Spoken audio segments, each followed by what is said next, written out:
From Chicago studios, this is the Muslim News on Muslim Network TV. Assalamu alaikum, I'm Samana Siddiqui. Our top story tonight is about the filibuster. U.S. President Joe Biden rejected the idea of eliminating the filibuster yesterday. He said the move would throw the entire Congress into chaos and nothing would get done. President Biden made the comment during a CNN town hall marking his 6 months in office. If it's a relic of Jim Crow, it's been used to fight against civil rights legislation historically. Why protect it? There's no reason to protect it other than you're going to throw the entire Congress into chaos and nothing will get done. Many Democrats have said eliminating the filibuster is the only way to pass voting rights into law. Meanwhile, Senate Republicans yesterday blocked Senate Majority Leader Charles Schumer's attempt to open debate on a bipartisan infrastructure proposal.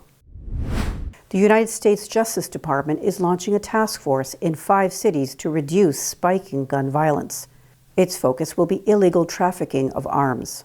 The task force will prosecute offenses that help put guns in the hands of criminals. U.S. Attorney General Merrick Garland will launch the strike forces in Chicago, New York, Los Angeles, San Francisco, and Washington, D.C. In the meantime, the Justice Department has issued a policy limiting White House contact with its personnel.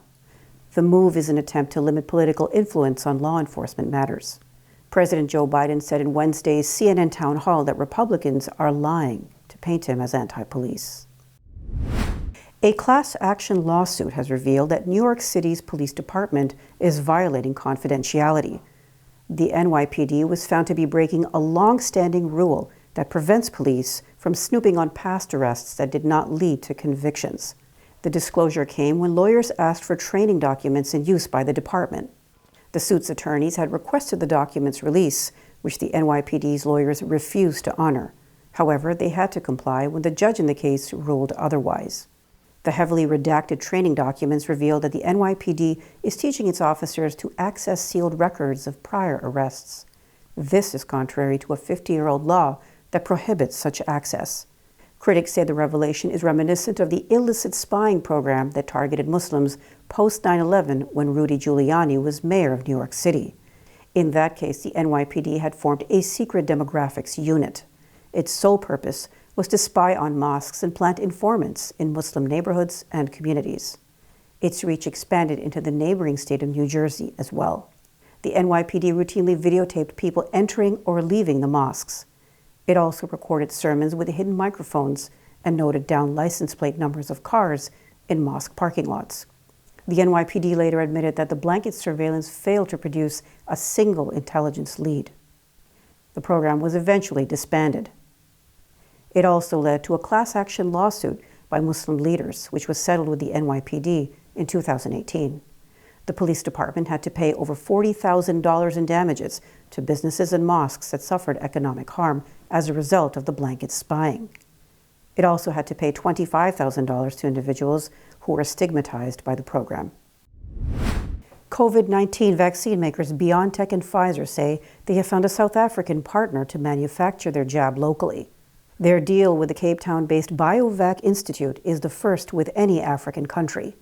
The move comes amid growing criticism of worldwide vaccine inequality. The World Health Organization estimated earlier this month that only 2% of Africa's 16 million people are fully vaccinated. The project will take time to get off the ground, however, with the first vaccines not expected before 2022. But once it is up and running, BioNTech is set to churn out more than 100 million doses annually. These will be distributed to the 55 countries in the African Union. BioNTech co-founder and CEO Urs Sahin said his company aims to enable people on all continents to make and distribute their vaccine. This is while ensuring the quality of the manufacturing process and the doses, he added. China is pushing back against the World Health Organization's call for another probe into COVID-19's origins. The WHO has said a second stage of the international probe should include audits of Chinese labs. China's reluctance to give access has prompted some world leaders to demand an investigation. The idea that COVID-19 may have emerged from a lab leak has been gaining momentum. America's Chief Medical Officer, Dr. Anthony Fauci, says that it is a highly unlikely scenario. China's Vice Health Minister Zheng Yixin on Thursday said at a press conference that he was extremely surprised by the proposal. He said it showed disrespect for common sense and arrogance towards science. Beijing has repeatedly insisted that a leak would have been extremely unlikely. India's main opposition Congress party has accused Prime Minister Narendra Modi of treason. This is after an investigation found that the Modi government used Israeli spyware on its opposition. Targets include Congress leader Rahul Gandhi, Indian journalists critical of Prime Minister Modi, the Dalai Lama, and Pakistan's Prime Minister Imran Khan. Over 1,000 phone numbers in India were among the targets of the Israel-based NSO group. The leaked data was first accessed by French media nonprofit Forbidden Stories. A rape victim who accused an Indian Supreme Court Chief Justice was also a target. Ashok Lavasa, the only member of the Indian Election Commission who ruled that Modi had violated the model code of conduct during the 2019 elections, was another target. Several prominent activists, including now jailed student leader Umar Khalid and an anti-caste leader Ashok Bharti, were also part of the database.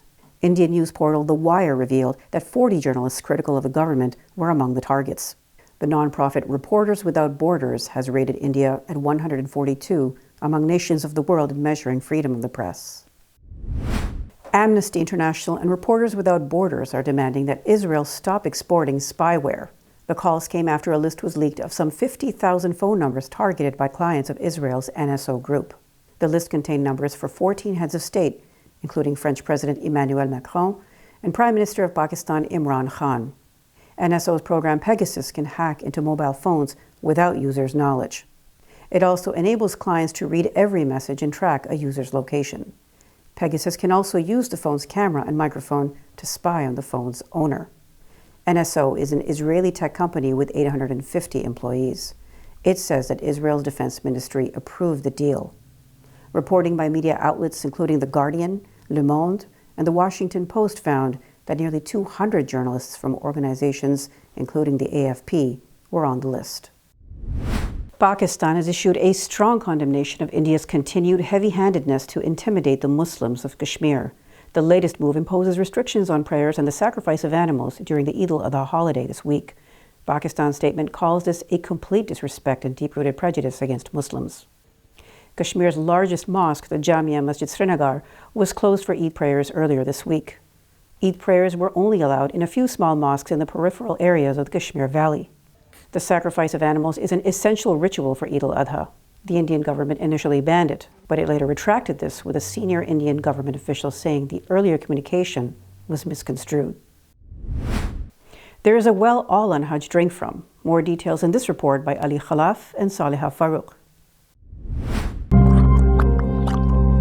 Zamzam water sprang thousands of years ago when Prophet Ismail, the son of Prophet Ibrahim, and his mother Hajar were in the desert, thirsty and crying.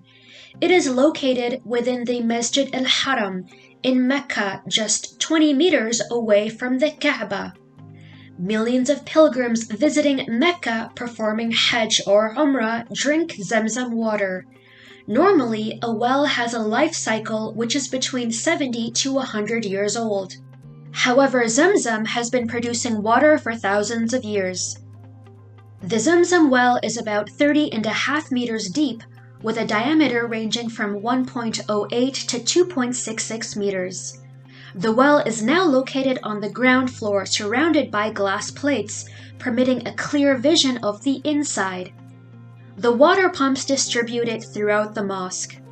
One of the miracles of Zamzam water is its ability to satisfy both thirst and hunger.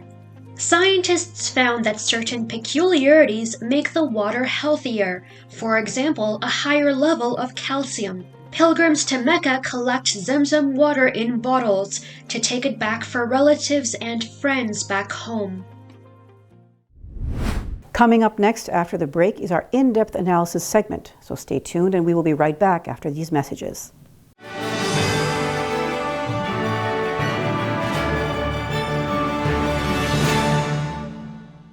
If I could be you, and you could be me for just 1 hour. If we could find a way to get inside each other's minds. Walk a mile in my shoes.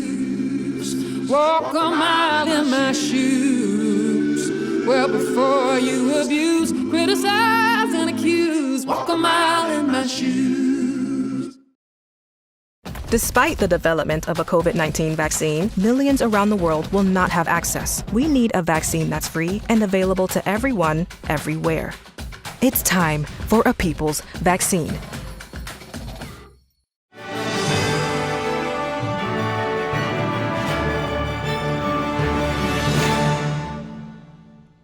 Welcome back. Muslims in Europe regularly experience threats and witness online or physical attacks. Now, the Council of Europe is to examine the problem and make recommendations to policymakers on how they can better tackle Islamophobia. To discuss this in detail, let's go to Saliha Farouk. Over to you, Saliha. Thank you so much. Today, we're very happy to be joined by Malia Bouattia, who is an activist, former president of the National Union of Students, as well as the co-founder of the Students Not Suspects, Educators Not Informants Network. Malia, thank you so much for your time today. Thank you for having me. Our pleasure. Now, as you might know, one of the top courts of the European Union has recently banned the Muslim headscarf that is worn by many Muslim women. How does this exacerbate perhaps the existing prejudices against Muslim women in Europe? I think that the ruling effectively formalized what we have known and witnessed, not just as Muslims, but all communities in relation to Muslims and our oppression and repression by the state.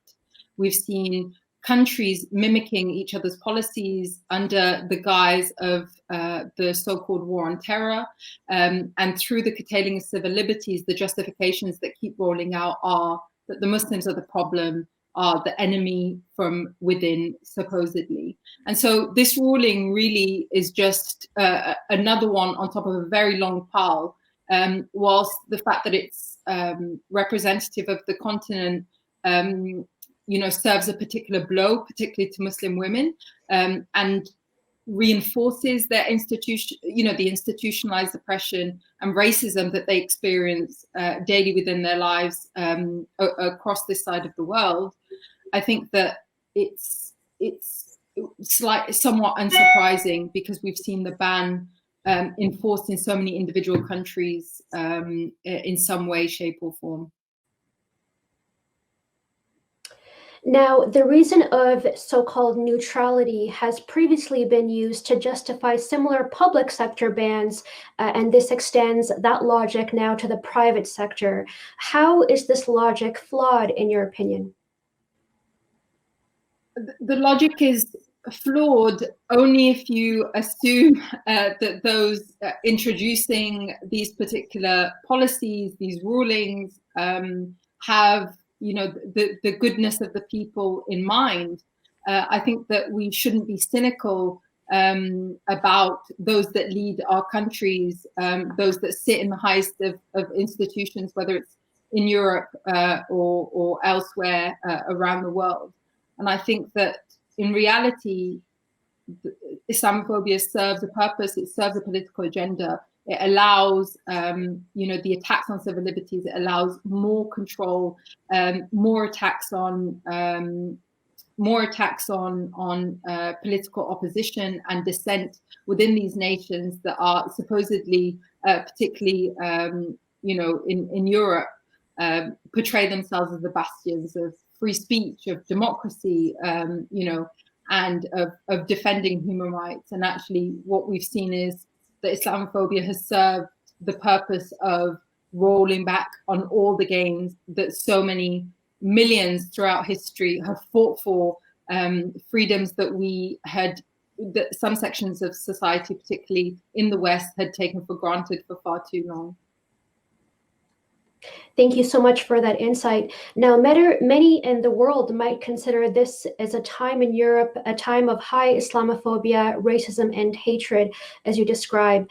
So as this ruling came out of the European courts, have lawmakers disregarded this sensitive time in the country or the many countries of Europe? From the beginning of the pandemic, particularly in Europe, in the UK, for example, it was even the case here in the Netherlands, we saw, racism rise considerably, a lot of blame placed on Muslims and others, and a very particular demonization campaign. In the UK, for example, far-right groups and figures had taken it upon themselves to share old videos of Jumu'ah prayers, for example, in some of the major mosques in London.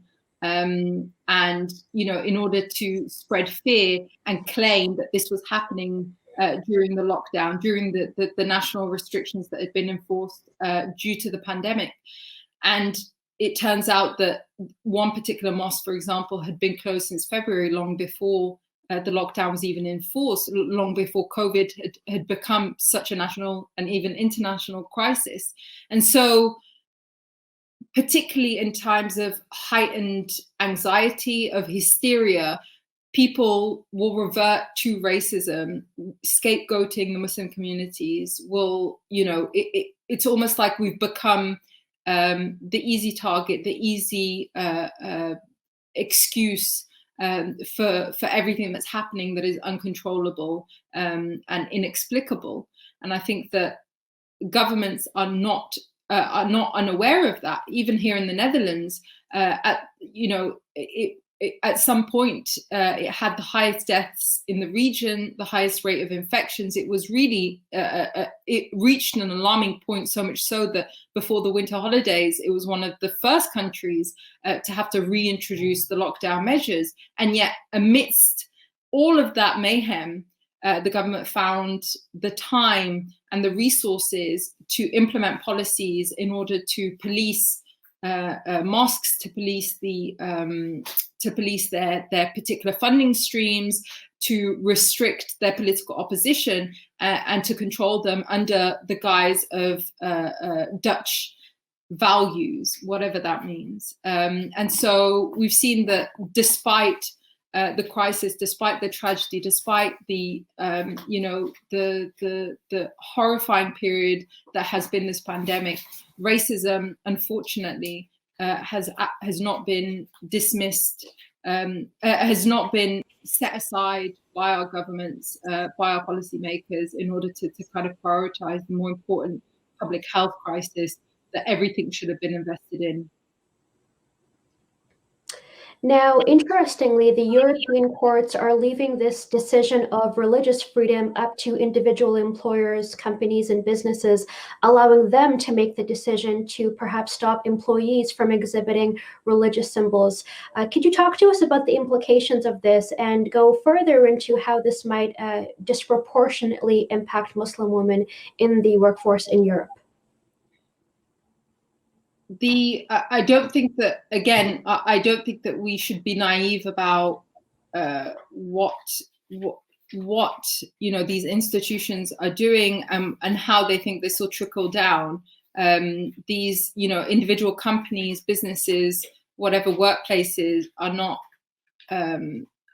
separate from wider society. And if we look at everything that's happening, particularly the policies, the practices, the campaigns that are being waged by governments across Europe, it is one of heightened Islamophobia. And so this law only facilitates an institutionalized form of Islamophobia even further. And in reality, it just gives the green light.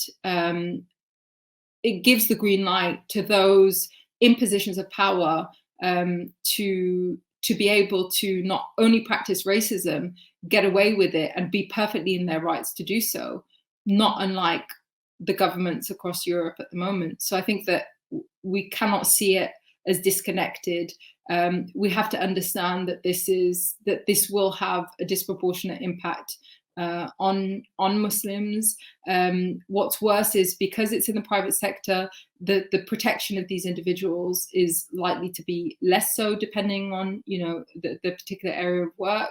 It means that the expectations placed upon these spaces in terms of equality and diversity are again left at the discretion of the employers.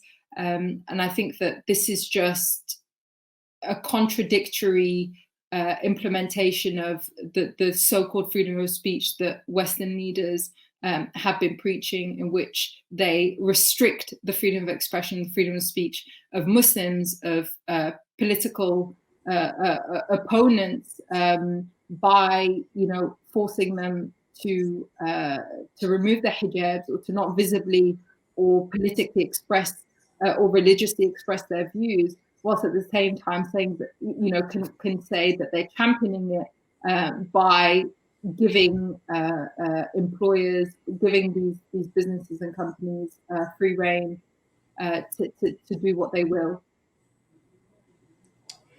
Now, when it comes to this ruling, do you believe that it is set in stone? Are appeals at all possible? And what can human rights advocates and activists such as yourself either planning to do, or what can they do to help counter this unfair ruling? Nothing should be understood as set in stone. I think that there is always potential for resistance, not just potential, but the necessity for it. And I think that this is, whilst some may take it as just a more symbolic expression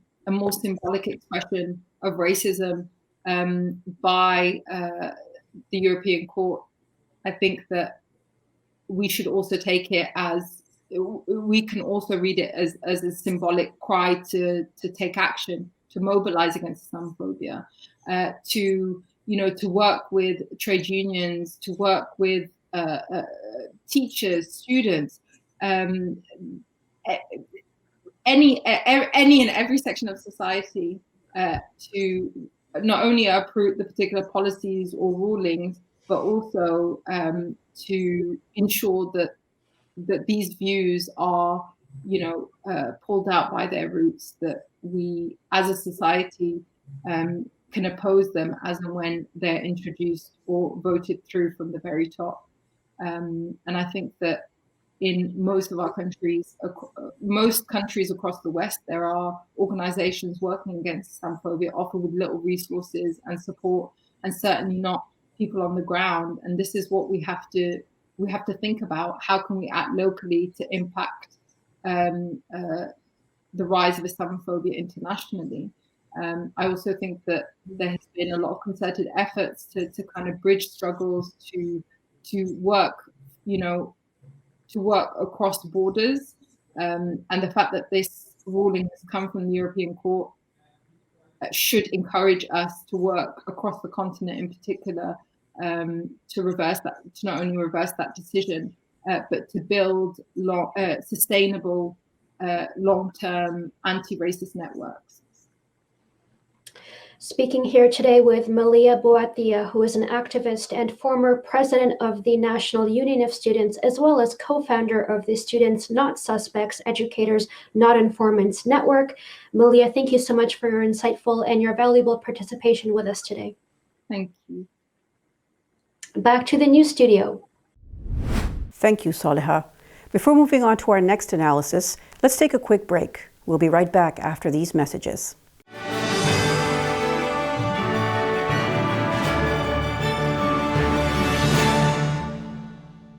Our fellow Americans. Right now, the COVID-19 vaccines are available to millions of Americans.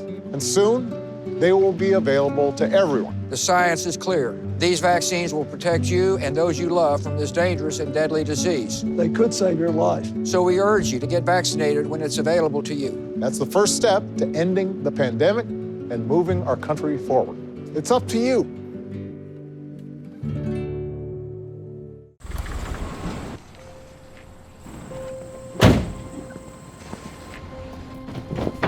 Dad, they took over my bedroom. Come on, come on. Okay, Dad. 1, 2, 3.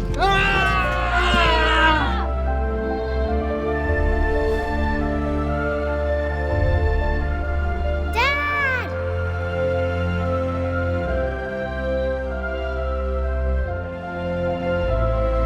You saved me. Dad? Are you okay? I'm fine, dear.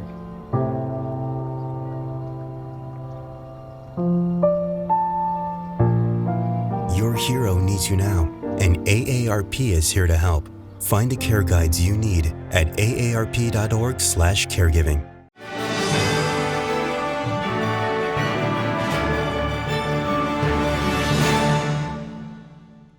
Welcome back. In our show last night, we shared the repatriation news of Abdul Latif Nasser during this current administration. Amnesty International has again called for the closure of Guantanamo. Let's go to Imam Abdul Malik Mujahid for a detailed analysis. Over to you, Imam Mujahid. Thank you, Samana. Amnesty International is calling on Biden administration to shut down Guantanamo Bay prison. Well, we have heard that after a while now, but it is still there. President Biden wanted to shut it down, but he couldn't do that. Will President Biden be able to do that? So from Amnesty International, we have its USA Director of Security with Human Rights, Daphne Aviatar. Welcome to Muslim Network TV. Thanks so much for having me. So tell us, what's the reason for this for the fresh call? For the fresh call to close Guantanamo? Yes. Well, Guantanamo has been open almost 20 years. So it's been a human rights atrocity since the beginning, and it continues to be. We've been calling for Guantanamo to be closed since it was opened, because it's completely unlawful to have an offshore prison that is designed specifically to hold Muslim men accused of crimes of terrorism without any charge or trial. So that's what it was created for. It was created to be outside the law. It stayed outside of the law in terms of any reasonable legal procedure that provides due process. And so we're calling for it to be closed. We're hopeful that we finally have an administration who will be willing to close it. And we're beginning to see slow steps, such as the first transfer of a detainee out of there in a long time. But it's not quickly enough. We need to see the other remaining detainees being transferred out quickly. So Abdul Latif Nasser, who has been transferred to Morocco as a free person, he was set to be released in 2016. He was cleared by 6-7 agencies. Why then he was unable to be released? You know, we don't really know. I mean, that's the thing. There's no transparency in this system. We know that during the Obama administration, he did arrange for several people to be released, and then it didn't happen. Tawfiq al-Bahani is another example, who was supposed to go to Saudi Arabia. It just didn't happen. And then when Donald Trump came in and took office, he said nobody's going to be transferred out of there. It was purely politics. He decided to make himself look tough and to make himself to kind of bow to his constituents, his extremist constituents. He said no one's going to be transferred. It had nothing to do with justice. It was completely politics. How many people are still there after the release of Mr. Nasser? So now there are 39 men who remain there. And of those, 10 have been cleared for release. So 10 have already been cleared for transfer, some for more than 10 years, and they're still there. So there are others who have been cleared even before Mr. Nasser, and they're still there. Why? Any idea? Again, it's politics. Some of it, sometimes there are logistical difficulties, challenges. For example, if someone is from Yemen, the U.S. government has not wanted to return people to Yemen because of security concerns. But those are concerns that all can be overcome. They can be returned. They can be sent to another country that could accept them under conditions where they will be safe there. There are all sorts of arrangements that can be made and then have been made. I mean, keep in mind, there have been about 750 different people who've been through the prison over time. And majority of them were transferred out by the Bush administration, over 500. So there are all sorts of arrangements that can be made. Some of the ones that are remaining there have been tortured by the US government, particularly by the CIA. And so the US is afraid to release them for various reasons. But I think there are no actual obstacles. Mostly this is just politics. So Daphne, you mentioned there are originally 750 people who are detained. How many were actually tried? Almost none. There have been 8 people charged in the proceedings. I think I don't remember the exact number where there have been convictions. I know that most of the convictions that there were overturned, but there are fewer. That it's a handful. So the vast majority of them were never tried. The vast majority were never even charged. And the military commission system has been so dysfunctional. There's never been a full-fledged trial in a case. So there have been some plea agreements, some kind of under the radar agreements that were made, but the vast majority have never even been charged. You mentioned that illegal, you used the term illegal. Illegal under which law? Under international law. The United States government, of course, says it's legal. They say it's legal under the laws of war because they say this is part of a non-international armed conflict. But there's no armed conflict under international law that goes on for 20 years with a constantly different set of enemies, of declared enemies by the United States. The United States keeps changing who it's fighting. The authorization for use of military force, so the beginning of this so-called war, started when the United States invaded Afghanistan. That was quite a long time ago. That was in 2001. The nature of the conflict that the U.S. is fighting has changed dramatically over time. This is not the same conflict that we're still in. And of course, we're withdrawing our troops from Afghanistan. But the U.S. government continues to maintain that this is an ongoing war, which they themselves say could last 100 years. So it's sort of a farce. International law does not conceive of, it was not created to address the idea of a war that goes on for 100 years. It was talking about wars that go on for a discrete period of time in a discrete geographic location. Has anyone in the United States tried to use the legal means in the United States to get the Guantanamo Bay closed or challenge the legality of it? There have been legal processes in the United States that have been brought. They tend to get stuck in the court system. The U.S. court system defers a great deal to the government when it comes to U.S. national security law and policy. So it's very difficult to pursue these cases in the U.S. court system. But there have been cases, and there are still cases pending. But it's very unlikely that the U.S. court system will rule against the U.S. government on this larger question of the legality of Guantanamo. Now, considering the gentleman Abdul Latif Nasser, who has been just released to Morocco for freedom, who was never charged, who was never tried, who was cleared by all the agencies 6 years ago and was still not released. Reading his detail, it turns out some Afghans, bounty hunter, detained him and sold it to the United States. Now, as Afghan war is coming to close, United States is about to bring tens of thousands of those people who helped the United States. Do you think some of the bounty hunters going to show up here as well?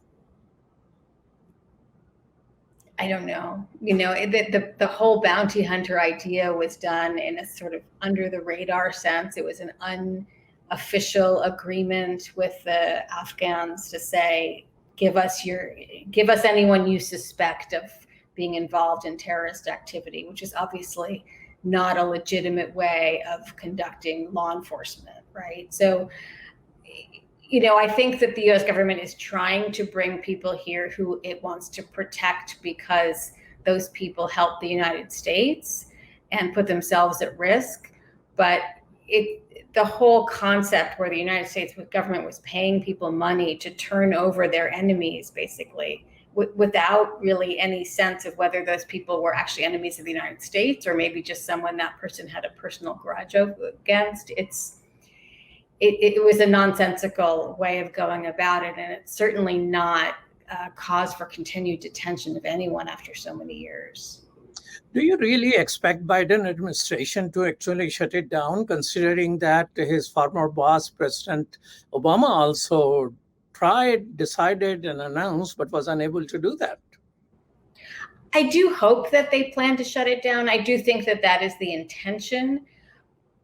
I think the Biden administration did not come in and make a big announcement the way that President Obama did, because it did not want to encourage a backlash among Republicans and conservatives in this country who, for purely political reasons, want to keep Guantanamo open. So I think it's trying to do some of this under the radar, in a sense, and make less of a big deal out of it so that it can do it more quietly. At least I hope. I'm trying to be hopeful here that they are taking it very seriously and they're trying to close down the prison. I know they believe it should be closed down. The question is politics, and are they willing to push and take a political risk to do it? And this is absolutely the time to do it, and they have the support in Congress right now. Definitely, these people were, almost all of them were non-US citizens, so we kept them outside the United States technically, although that land belonged to the US in one way or the other. But within the United States, there is a law of the indefinite detention of the US citizens, which President Obama signed into law, saying that my administration will not implement, but he did sign into law. That law still exists. Is there some awareness about that?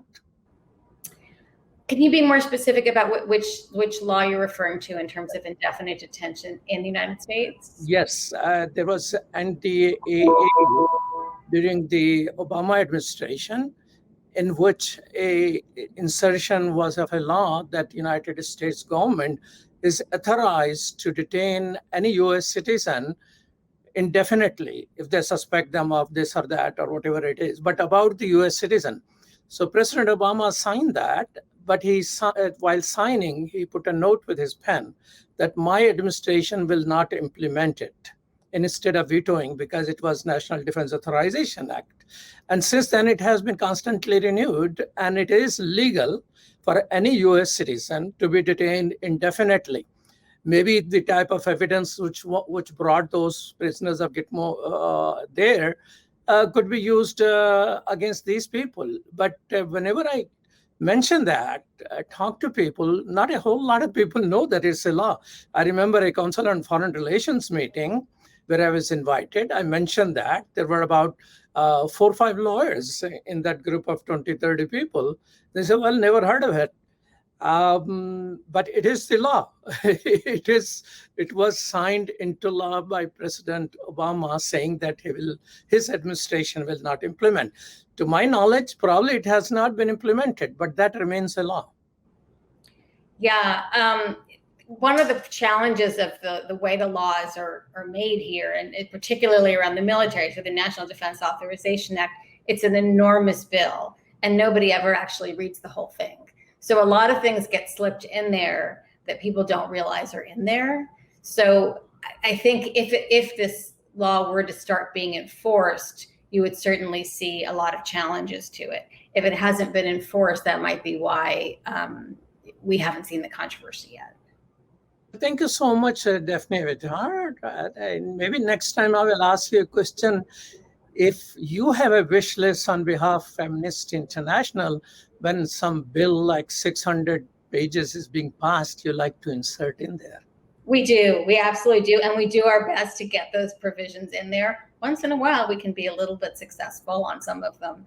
But, there are advantages and disadvantages to having a law like that. And it gets passed every year, almost regardless. So it's an opportunity to try to get some good provisions in there. But it also means that sometimes things end up in there that don't make any sense at all. Thank you so much. Thank you. Thank you for your interest. Back to you, Samana. Thank you so much, Imam Mujahid.